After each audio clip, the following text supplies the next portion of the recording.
కీర్తనలు పంచమ స్కందము 107వ అధ్యాయము.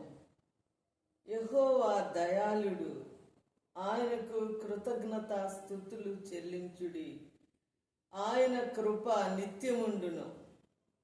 యెహోవా విమోచించిన వారు ఆ మాట పలుకుదురుగాక.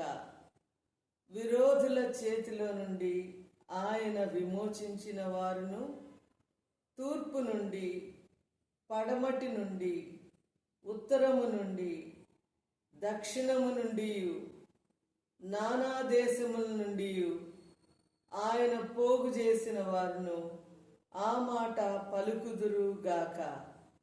వారు అరణ్యమందలి ఎడారి త్రోవను తిరుగులాడుచుండిరి. నివాసపురమేదియు వారికి దొరకకపోయెను. ఆకలి దప్పుల చేత వారి ప్రాణము వారిలో సొమ్మసిల్లెను. వారు కష్టకాలమందు యెహోవాకు మొర్రపెట్టిరి. ఆయన వారి ఆపదలలో నుండి వారిని విడిపించెను.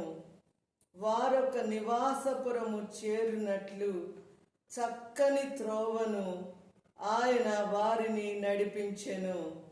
ఆయన కృపను బట్టియు, నరులకు ఆయన చేయు ఆశ్చర్య కార్యములను బట్టియు వారు యెహోవాకు కృతజ్ఞతాస్తుతులు చెల్లించుదురుగాక. ఏలయనగా ఆశగల ప్రాణమును ఆయన తృప్తిపరచి ఉన్నాడు. ఆకలి గొనిన వారి ప్రాణమును మేలుతో నింపి ఉన్నాడు. దేవుని ఆజ్ఞలకు లోబడక మహోన్నతుని తీర్మానమును తృణీకరించినందున బాధ చేతను ఇనుప కట్ల చేతను బంధింపబడిన వారై చీకటిలోను మరణాంధకారములోను నివాసము చేయి వారి హృదయమును ఆయన ఆయాసము చేత కృంగజేసెను. వారు కూలియుండగా సహాయుడు లేకపోయెను. కష్టకాలమందు వారు యెహోవాకు మొర్రపెట్టిరి. ఆయన వారి ఆపదలలో నుండి వారిని విడిపించెను. ఆయన కృపను బట్టి నరులకు ఆయన చేయు ఆశ్చర్య కార్యములను బట్టి వారు యెహోవాకు కృతజ్ఞతాస్తుతులు చెల్లించుదురుగాక. ఏలయనగా ఆయన ఇత్తడి తలుపులను పగులగొట్టి ఉన్నాడు, ఇనుప గడియలను విరుగగొట్టి ఉన్నాడు. బుద్ధిహీనులు తమ దుష్ట ప్రవర్తన చేతను తమ దోషము చేతను బాధ తెచ్చుకొందురు. భోజన పదార్థములన్నీ వారి ప్రాణమునకు అసహ్యమగును. వారు మరణ ద్వారములను సమీపించుదురు. కష్టకాలమందు వారు యెహోవాకు మొర్రపెట్టిరి. ఆయన వారి ఆపదలలో నుండి వారిని విడిపించెను. ఆయన తన వాక్కును పంపి వారిని బాగు చేసెను. ఆయన వారు పడిన గుంటలలో నుండి వారిని విడిపించెను. ఆయన కృపను బట్టి నరులకు ఆయన చేయు ఆశ్చర్య కార్యములను బట్టి వారు యెహోవాకు కృతజ్ఞతాస్తుతులు చెల్లించుదురుగాక. వారు కృతజ్ఞతార్పణలు చెల్లించుదురుగాక. ఉత్సాహ ధ్వనితో ఆయన కార్యములను ప్రకటించుదురుగాక. ఓడలెక్కి సముద్ర ప్రయాణము చేయువారు, మహాజలముల మీద సంచరించుచు వ్యాపారము చేయువారు యెహోవా కార్యములను, సముద్రములో ఆయన చేయు అద్భుతములను చూచిరి. ఆయన సెలవీయగా తుఫాను పుట్టెను. అది దాని తరంగములను పైకెత్తెను. వారు ఆకాశం వరకు ఎక్కుచు అగాధమునకు దిగుచు నుండిరి. శ్రమ చేత వారి ప్రాణము కరిగిపోయెను. మత్తులైన వారి వలె వారు ముందుకు వెనుకకు దొర్లుచు ఇటు అటు తూలుచుండిరి. వారు ఎటూ తోచకయుండిరి. శ్రమకు తాళలేక వారు యెహోవాకు మొర్రపెట్టిరి. ఆయన వారి ఆపదలలో నుండి వారిని విడిపించెను.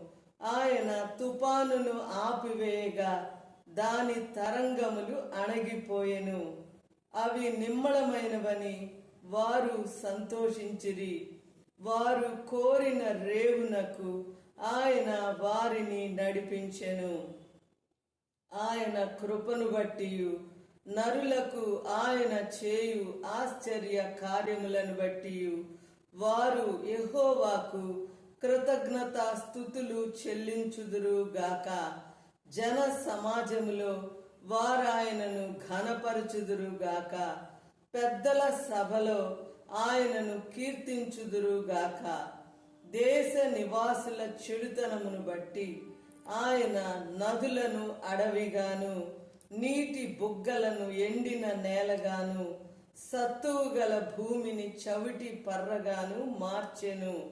అరణ్యమును నీటి మడుగుగాను ఎండిన నేలను నీటి ఓటల చోటుగాను మార్చి వారు అచ్చట నివాసపురము ఏర్పరచుకొనున్నట్లును పొలములో విత్తనములు చల్లి ద్రాక్ష తోటలు నాటి వాటి వలన సస్యఫల సమృద్ధి పొందినట్లును ఆయన ఆకలిగొనిన వారిని అచ్చట కాపురముంచెను. మరియు ఆయన వారిని ఆశీర్వదింపగా వారు అధికముగా సంతానాభివృద్ధి నొందిరి. ఆయన వారి పశువులను తగ్గిపోనీయలేదు. వారు బాధ వలనను ఇబ్బంది వలనను దుఃఖము వలనను తగ్గిపోయినప్పుడు రాజులను తృణీకరించుచు త్రోవలేని ఎడారిలో వారిని తిరుగులాడ చేయువాడు. అట్టి దరిద్రుల బాధను పోగొట్టి వారిని లేవనెత్తెను. వాని వంశమును మందవలే వృద్ధి చేసెను. యథార్థవంతులు దాని చూచి సంతోషించుదురు. మోసగాండ్రందరును మౌనముగా ఉందురు. బుద్ధిమంతుడైన వాడు ఈ విషయములను ఆలోచించును. యెహోవా కృపాతిశయములను జనులు తలపోయుదురు గాక. ఆమేన్ హల్లెలూయా, ఆమేన్ హల్లెలూయా, ఆమేన్ హల్లెలూయా.